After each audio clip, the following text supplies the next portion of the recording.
Hi, I'm your host, Larissa Worstiak. Through this podcast, I aim to empower and inspire jewelry entrepreneurs and innovators so they can thrive by doing what they love. I'm passionate about digital marketing for jewelry brands, and I'm excited to share my passion with you. This is episode 92, and today I'll be sharing my interview with Liz Kantner, a self described marketer, content creator, jewelry brand advocate, and more. Though not a jewelry designer herself, Liz is passionate about helping independent jewelry artists, especially emerging designers, thrive in the modern marketplace. After graduating college with a degree in marketing and communications and then building her work experience in marketing, Liz took her first jewelry industry job as digital marketing manager for Todd Reed in Boulder, Colorado. In 2016, she left Todd Reed to launch Stay Gold, which allows her to accept new jewelry clients and work independently. Throughout her career in the industry, she's curated the new designer gallery for JA New York and the designer jewelry section of Premiere. In addition, she's been featured in JCK Magazine, In-Store Magazine, and National Jeweler. In this episode, we chat mostly about social media marketing and how independent jewelry brands can be making the most of their social media presence in order to build brand awareness and attract new customers. We cover questions like, what are some ways that a jewelry brand can boost social media engagement? Do you have any tips for keeping a social media feed fresh and interesting? For a jewelry brand that doesn't yet have a budget to spend on paid social, how can they grow their social media following organically? And more.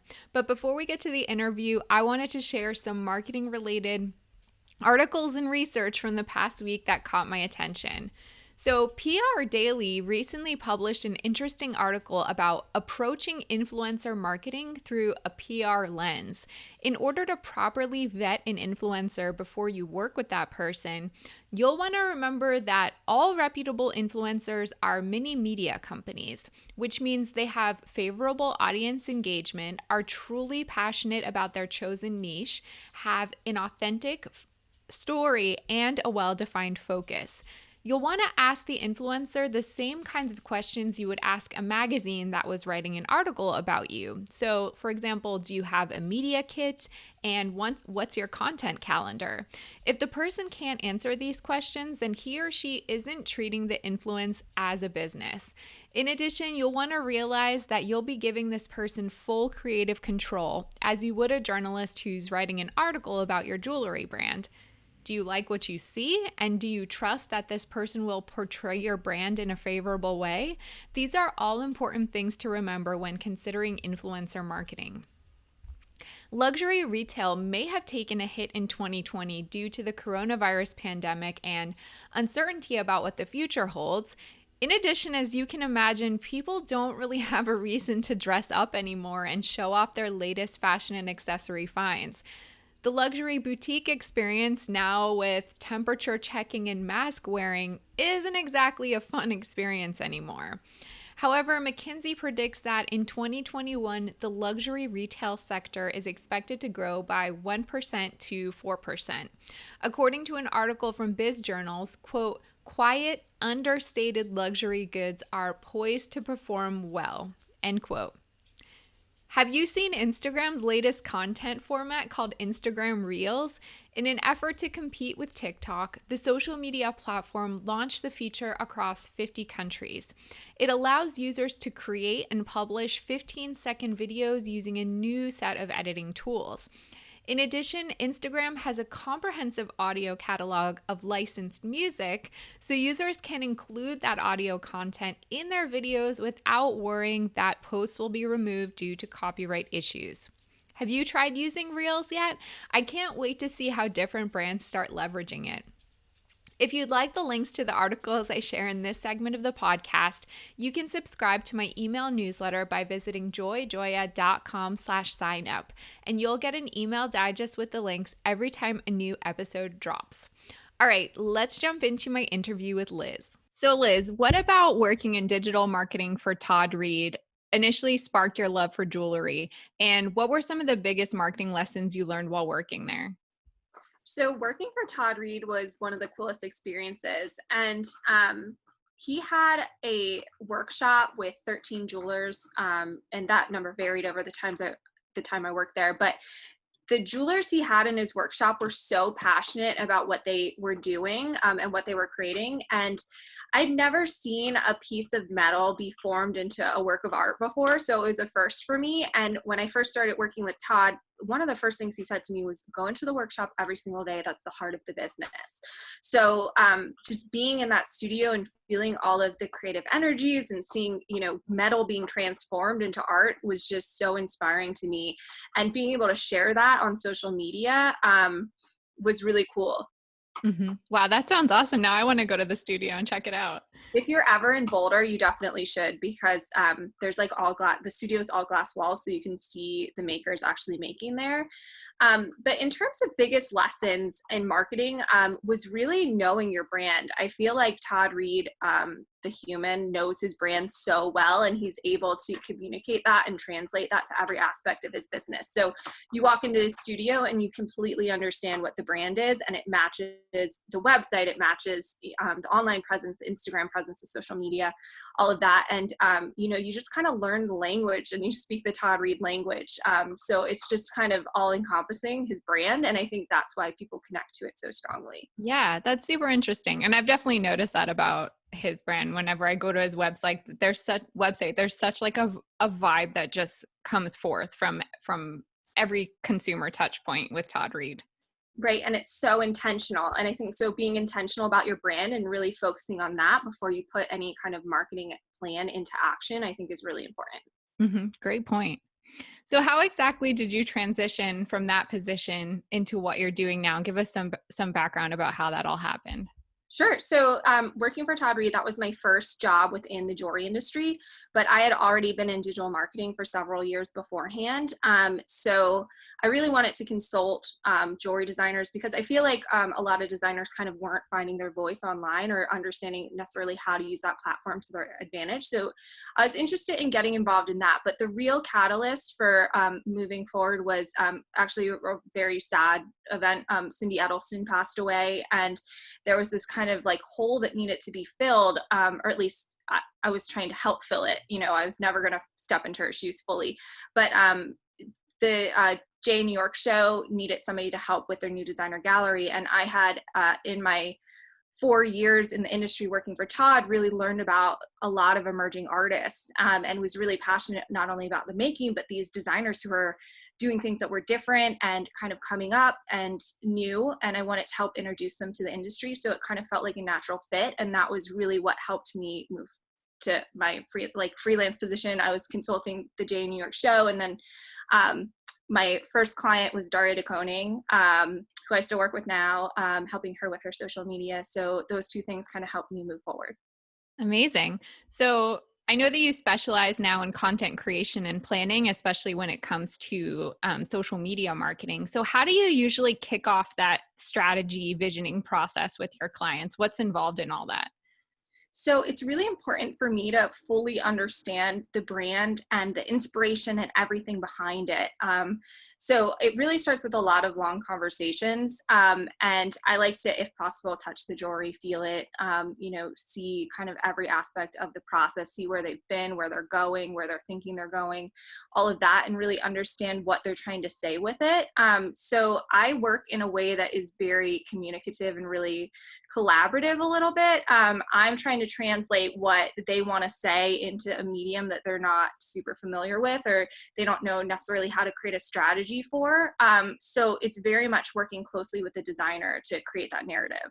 hmm That sounds amazing. So when you say like you really like to experience the jewelry, do you work with clients all over the country? Are they like shipping you stuff to like try on and play with? Like, how does that work? Yeah, I've been fortunate enough to meet most of my clients and have known them for a while, or met them at a trade show or something like that. So I've been able to experience the jewelry. A lot of times I do have jewelry for my clients on hand, just to have, be able to post more and take content. Some of them I take pictures for, things like that. And then I also like to wear it about town and, talk about my clients to everyone I meet as well. Well, not right now. But, prior to the pandemic, I liked to like wear jewelry and, talk about it out in the world. So yeah, I usually do have some on hand, but before that initial conversation, I've probably already felt and touched the jewelry. So you're really also an advocate too for the designers that you work with. Yes, that's actually in my Instagram bio, with some encouragement from some people in the industry to include that. I love advocating for brands, especially smaller brands. I think that it's really hard to find a voice and a platform, and I really like to help kind of boost designers up. Uh-huh. So who really would be your ideal client? Like who do you typically like to work with? I know you said small independent designers, but is there kind of like a profile that you're looking for? Who's the client? I'm very into really like meshing with a client. So somebody who's like willing to be collaborative and talk about ideas and really communicate well. But in general, I like working with women. That's just something that I prefer, working with women, female designers. I think they're so cool. I like to work with designers who have a real story to tell and have a real passion and a voice. So that's kind of something I look for as well. hmm Now, a lot of these clients you have, they're probably smaller businesses, so they don't have like fully blown out marketing budgets. And actually, a lot of the clients I work with are like that too. They're new, emerging, they don't have a ton to spend on marketing. What would you say are some important things to prioritize for a comprehensive social media strategy when you might be working with limited budget? Definitely. I think that there are so many resources out there to kind of help with that. Like Alon Simic, for example, he does a great photography workshop that's relatively affordable and will give you the tools to take the great photos by yourself, in your studio. I think that a lot of work can be done yourself with kind of the right tools and direction. And sometimes, I always encourage designers to really think about their brand, even if they're not looking to hire somebody. Just take some notes and try to understand what you're trying to say and who you are and what your brand is. And you can do that yourself. Branding doesn't have to be this big, scary thing. It can be bullet points in a notebook. So I think that, starting there and then looking for tools like Alon Simic's workshop, or, I'm sure there's a lot of other places out there. I have a Patreon group that's really low price group consulting, $40 a month, to kind of help give designers the tools to help with their businesses and kind of give them some sort of direction before they're necessarily ready for full-time consulting. So there's, I think, a lot of free webinars right now too. So just kind of keeping your eyes open to that kind of stuff, I think is a good idea. But you can DIY a lot of things. And I really am an advocate for designers to really consider trying to get an understanding of their brand and get it moving forward and get some sales rolling before you really decide to hire a full-time consultant. Yeah, that's a good tip. Do you have any exercises that you like to offer people to get them to start thinking about their brand? One thing I find is that people are so close to it that it's hard for them to like step away and even think about it?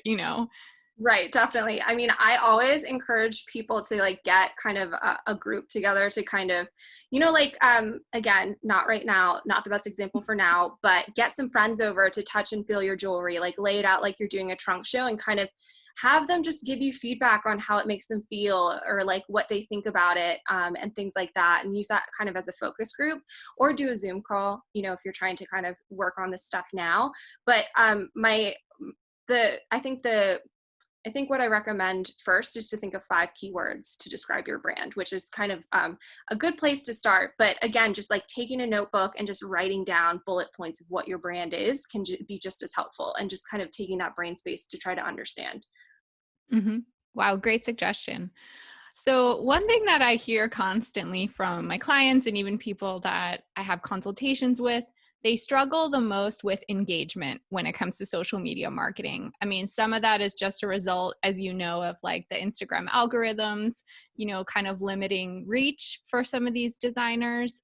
Do you have any tips for helping designers boost their engagement in a way that doesn't require like a ton of effort on their part? Definitely. I think that it's kind of a brain shift or a mental shift, is to think about talking to the followers you have now, and don't worry about growing your following. And that's going to lead to engagement. If you're getting the people who are following you now to like your photos, comment on your photos, share your photos, that's great. If everybody who's following you bought a piece of your jewelry, that's awesome. And that's what you should focus on. And you shouldn't necessarily focus on growing your following, because once you get your current following engaged, then you're going to start growing. So I recommend that. And I recommend being really consistent. So showing up when you can and being clear about that. So if you can show up 3 days a week, show up 3 days a week, but be consistent. And that always helps with engagement too. Great tips. I like that because so many people get caught up with numbers like follower counts. They're like, why is this not growing? I post every day, but my follower count doesn't budge. So it's nice to hear from someone that you don't have to worry so much about that. Yeah, the numbers don't matter. What you want to think about is the interactions, the direct messages, and obviously sales. We're doing this to lead to sales. We're not doing it for vanity numbers. And another tip to get engagement is to really invite people to message you, invite people to talk to you, and make it clear that you want to have a conversation with them, because, people need to be trained a little bit. You might be coming across in a way that people don't feel comfortable messaging you. So that's something to consider and look at. Great. Do you have any tips for keeping a social media feed fresh and interesting? I know if you're posting daily, it can be really hard to come up with ideas. So I think that brainstorming that's a really good idea. I like to look at kind of overarching themes. So right now we're in August, so now's a good time to really think about the rest of the year, and especially be thoughtful about holiday and what kind of content you want to be sharing then, focused on selling, of course. But really thinking about okay, so it's August, Peridot's the birthstone, it's summer, kids are going back to school. Think about all those general obvious things and then kind of drill down on that. And really be clear, while you're doing this exercise, have your branding notes, bullet points, whatever that looks like to you right next to you, and kind of understand how you can draw the line between Peridot and your tagline, and how you can kind of weave that in. So kind of, you have to be creative, and you have to have room for brainstorming. I also think that taking a day each month to sit down with your jewelry and maybe some fun props and play with photos is a good idea too. And that could kind of help get the juices flowing. But I will say that consistency is marketing. Marketing is consistency. These are the same thing. So the content might feel boring to you, but you need to remember that scrolling is just a blip on a potential client's radar. So you need to they're acknowledging your brand for 0.2 seconds. So you really need to remember that staying consistent, even though you already posted that piece of jewelry 10 times in the past 2 months, post it again. Oh, I love that. I'm going to quote you on that: consistency is marketing and marketing is consistency. That's really good. Yeah, that's really all it is. And it seems like sometimes I'm this seems like common sense, but you need a nudge, because you do get when you're kind of caught up in your own universe looking at the same pieces all the time, you do tend to get a little bit bored of them. But here's another idea. It's when you're talking to friends, ask them what pieces they connect to, what they remember from your brand, what they've seen, and kind of, don't lean on your friends too hard, but when you can, use them as a focus group. Yeah, that's a good tip. So during the COVID-19 pandemic, how has your approach to social media marketing with your clients changed at all? And also with the attention on the Black Lives Matter movement recently? Yeah, so we've had to, at the beginning of the pandemic, we fully pivoted. Several of my clients lean on trunk shows, and that's a big part of their business. So trunk shows were canceled for several months, and spring and summer are a big time to be traveling to trunk shows for a lot of brands. And then, the trade shows being canceled was a whole nother thing. So we had to pivot quickly and really got serious about video content, which in the digital marketing world, we've been talking about video content being really important for the past decade, but it really is very important, and it's important to show your face and talk to your audience, and especially now, because in the beginning of the pandemic, everybody was kind of thrown off, craving connection. So putting your face out there was really important. And then thinking about alternatives to in-person trunk shows, which is virtual trunk shows. So we did Zoom events, and we're still doing Zoom events, and then Instagram lives. And then just for the designers who didn't want to go live, because that is scary and it's, you know, it's a really specific thing, just filming IGTV content. So just any way to get your face out there and show your jewelry without the hard sell. That was another thing, was kind of shifting the tone. I never recommend a hard sell, but even kind of softening it even more. Sure. And then in terms of Black Lives Matter and civil unrest and everything going on in the world, I think that it's really important to know where your brand stands. And I think that it's really important to think about that if you haven't thought about it before. What does your brand stand for? What organizations do you want to contribute to? And think about how you can do that long term. Don't think about like a one-time donation or a one-time solution. Think about what you're, put this into your brand DNA and put it somewhere on your website, a statement about what you stand for. And I think that June was a real eye-opener for people who hadn't done that work. And so really figuring that out and moving forward in a way where you know that, I think is a really good idea. Definitely. I want to talk a little bit about paid social media, because my clients always have questions about how much should you balance the organic with the paid, you know, how much budget should you be putting toward it? What do you think about paid social media, especially for a small emerging brand that maybe doesn't have a budget? Is it worth considering? Should they hold off? At what point is it the right strategy?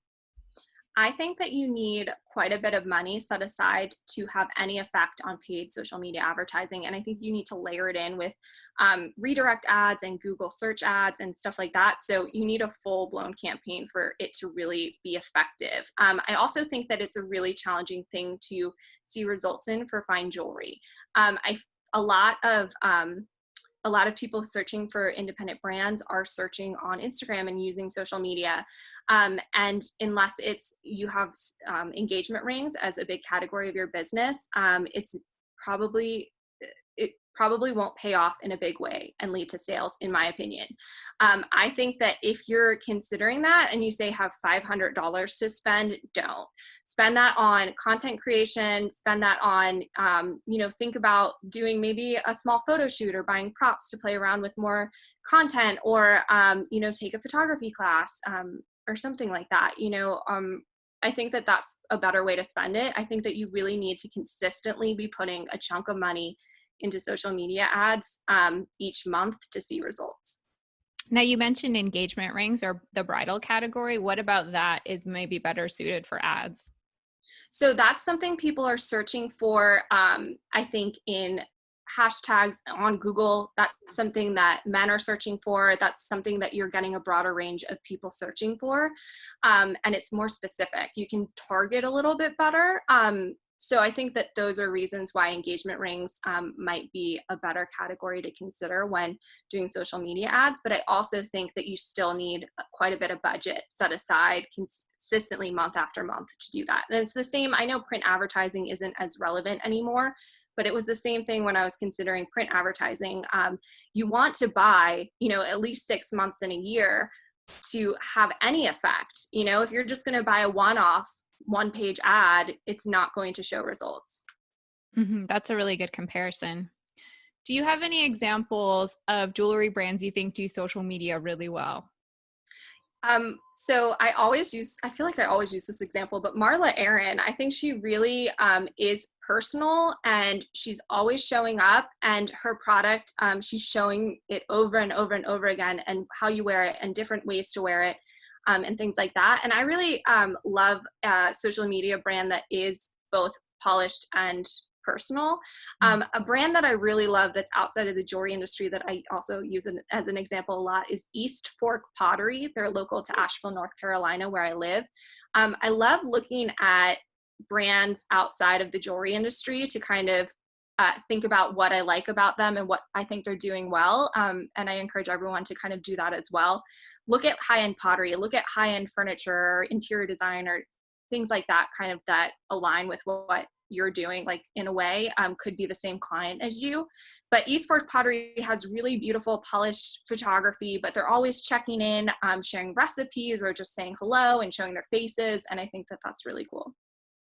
That's a good tip to look outside the industry. I think there can be kind of like a myopia kind of thing where everyone's just looking at other designers and it becomes a lot of the same after a period of time. Definitely. And I think that what other industries are doing can really help your creative juices flow a bit more. For sure. So, besides social media, what are some other forms of content that tend to work really well for jewelry brands? And what's the first step for a brand that might want to start experimenting with new content?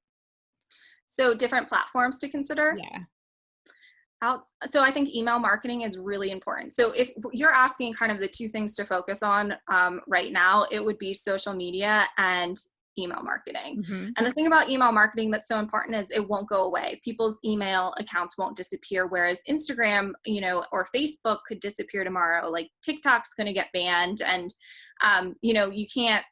you can't do anything about those things. But email is a pretty safe bet. So it's really important to consider growing your email list and focus on consistent email. So I like to recommend 2 a month, but if you're just getting started, 1 a month is just fine. And again, if you're not sure kind of what you want your emails to look like or what you want them to say, sign up for a bunch of emails outside of the industry, inside the industry, and kind of just see what you connect with, and think about that, and then get really consistent about reaching out to your audience. Hmm.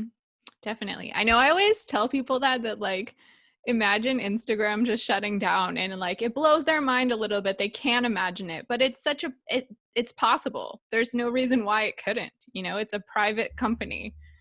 Yeah, it's definitely possible. And also having an email, if you're looking at who is a more devoted follower, or a more devoted fan to your work, email address is number 1, Facebook fan is number 2, and Instagram like is number 3, just because it's easy to like and unlike on Instagram. For sure. So we touched a Or, little. sorry, unfollow and follow and unfollow, not like and Oh. yeah, I don't know. Anyway. I understood what you meant. I'm sure everyone else does. We touched a little bit about virtual trunk shows. You mentioned that a lot of your clients are pivoting to that during the COVID-19 pandemic. I want to talk even more about virtual selling events. So, is there a type of jewelry brand, like a category, or I don't know, a type that's like best suited for doing virtual events? And if so, what is that?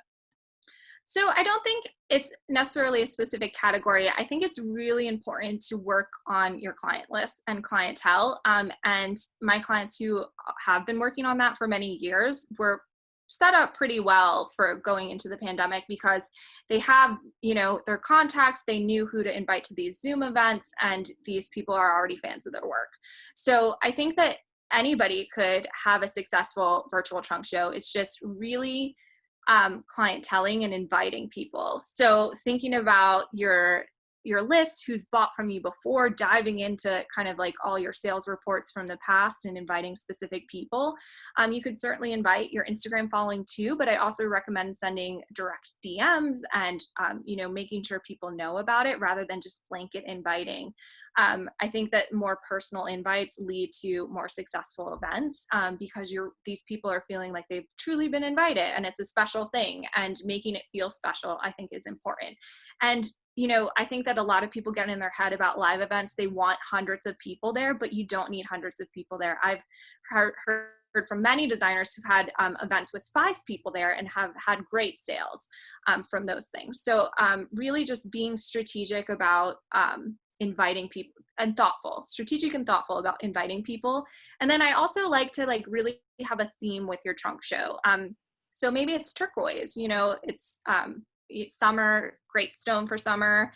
So we're going to focus on turquoise this month, or necklaces, or come up with a theme. So it's really specific. And then I think it's always a good idea to consider, a surprise discount at the end, or thinking about something you can do to really get people to pull the trigger on buying. So, 24 hours from now, thanks for joining us. You have 10% off for the next 24 hours, sort of thing, and kind of thinking about it that way. Hmm. Are there some platforms that are better suited for virtual events than others? I know you threw out like Zoom and IG Live. Do you have a preference? I like Zoom because it can be more like a intimate party. It's less like screaming out into the universe. But people have great IG lives, you just have to, when you go live, make sure you're not just speaking to the audience and speaking at them. You want to talk to them. So invite them to ask them questions and acknowledge their comments and answer and things like that. So you want it to feel like you're kind of all in a chat room together. Zoom is nice because other people can talk. I've heard of great success on Google Hangouts too. So that's a platform to consider. And I know there's like many Zoom alternatives, but I've really been enjoying Zoom during this time. Mm-hmm. What's involved in the planning process for putting together a virtual event? Sure. So I think that you want to consider first, you want to partner with one of your wholesale accounts. I think it's a great way to kind of collaborate and help support them during this time too. If it's going to be just your client list, I would choose a specific client list, so maybe like 20 to 30 people, and send personal invites. And then really you just, set up a Zoom link, or, whatever it is. If you're going to go live on Instagram, a graphic or some sort of marketing plan is great for that. But you really want to let people know in advance and keep reminding them. And this is where, consistency and, being repetitive really does pay off. You want to make sure people know what's happening, and you don't want to just like put up one Instagram post that you're going live on Instagram and call it a day. You want to plan that out, and you want to specifically invite people. Mm-hmm. Yeah, great tips. What do you think the future holds for virtual events? Do you think that they will continue to persist even as hopefully the world gets more normal again? Or do you think that this is just like a temporary solution? I think that being more virtual is here to stay, and certainly there'll become a balance of that. But I think that virtual trunk shows, virtual events is something that's really important, and I think it's opened up a larger clientele to many designers. And I think it's something to be considered even when we are back in action at trunk shows and trade shows and all of that. Mm-hmm. So I want to hear more about your Stay Gold initiative. So you've curated jewelry to sell directly to consumers under this name, Stay Gold. How, if at all, did this experience for jewelry brands influence your approach to opening this initiative that you did? Yeah, I've always wanted to own a jewelry store. That's kind of just been like a thing on my mind because I just love designers and I love the curation process. So I really enjoyed it. I had a retail space, and that didn't work out at the end of last year. So I pivoted, which it's just odd how timing works because being online now, just, it makes more sense. So I do have a curated selection on my website. But I think that I think it's really given me quite a bit of more knowledge about what it's like to be a retailer. So I understand how to reach out to potential retail accounts for my clients much better. And I understand their struggles, and I feel like I can connect with them quite a bit more. So the buying process is much more challenging than I'd ever realized as a buyer. For, understanding your client, it's really challenging. And then you have inventory that didn't move that you thought would move. And how do you move that? So I think that I just learned a lot about the challenges that retailers have. And I'm able to connect with that a bit more and help guide designers on how to support their wholesale accounts much better. Yeah, that seems so valuable because I hear so much about designers very frustrated about that whole buying process, frustrated with like the consignment model, not having retailers buying outright. But you have the like inside scoop on all that. Yeah, definitely. It's been super helpful. And it also taught me a lot about, selling online. And so I feel like it helped me set me up for this pandemic a little bit because I at least kind of understood what that whole process was like and what I needed to do to lead to a sale. Mm-hmm. Have you learned any marketing lessons along the way in addition to all the expertise you already had? It kind of reaffirmed some of it. Like you need to consistently be showing up and showing pieces, and you're going to be answering the same question a million times. Like, what is that material? Are those still available? What's the price? Like endlessly answering what's the price and getting ghosted.